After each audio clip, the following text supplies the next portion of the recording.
mình tay mà.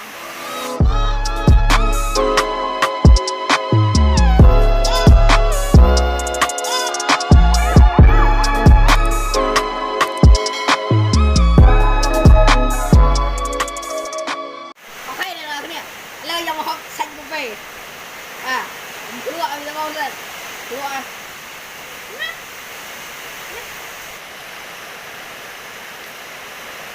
Ồ, nhanh men.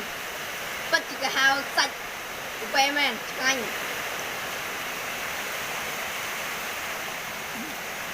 Nhanh à.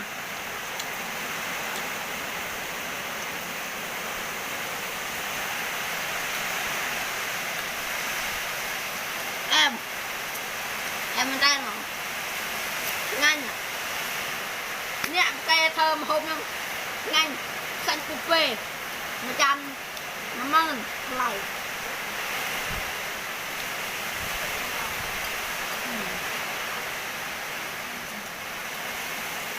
Em. Bạn không bài mà thế này nè. Nhanh.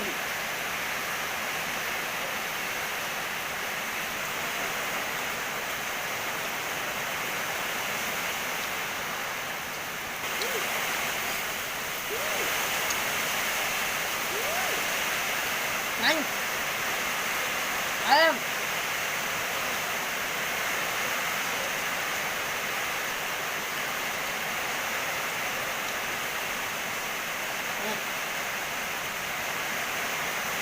Mình tay.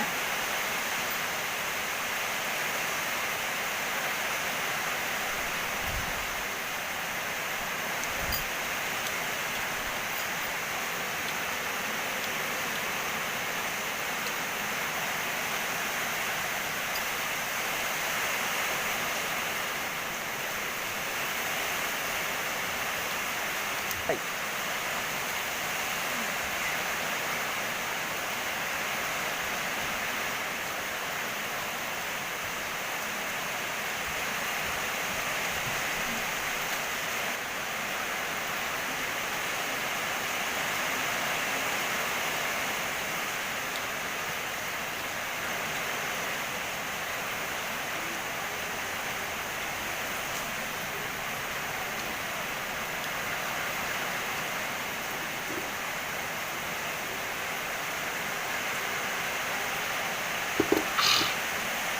Em.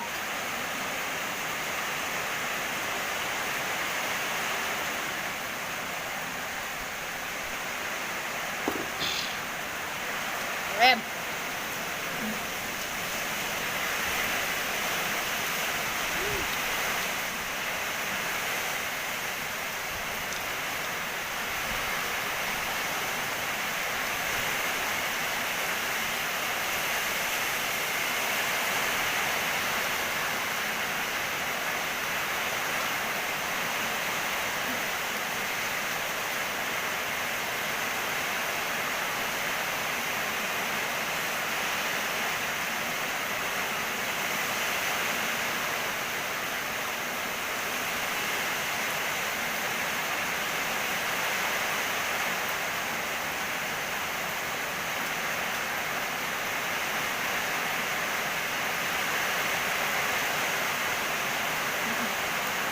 Em.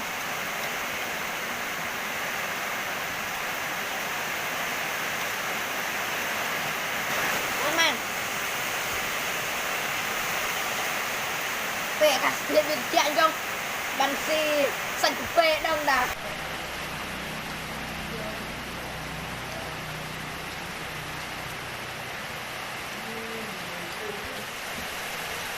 Nhanh. Nên cái chia xanh cục về với con.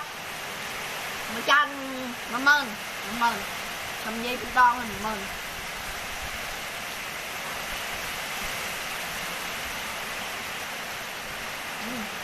Nhanh.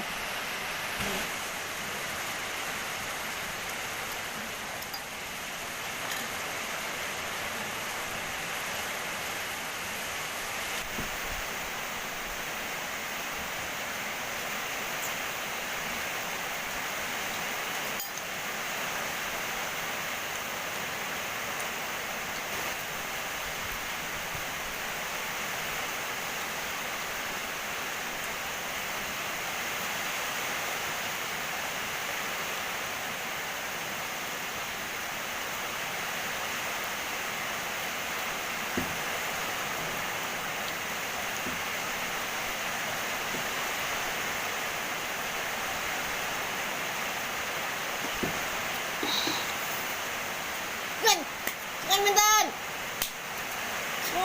nhanh em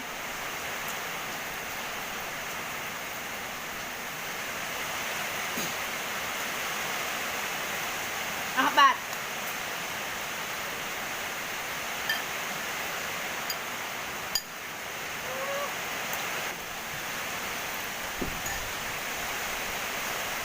ok nè cái này bạn vịt on đi chọc phần năng ta xong completeជួយចុច subscribe អ្នកមួយបងដើម្បីទទួលបាននៅវីដេអូថ្មីៗទៀត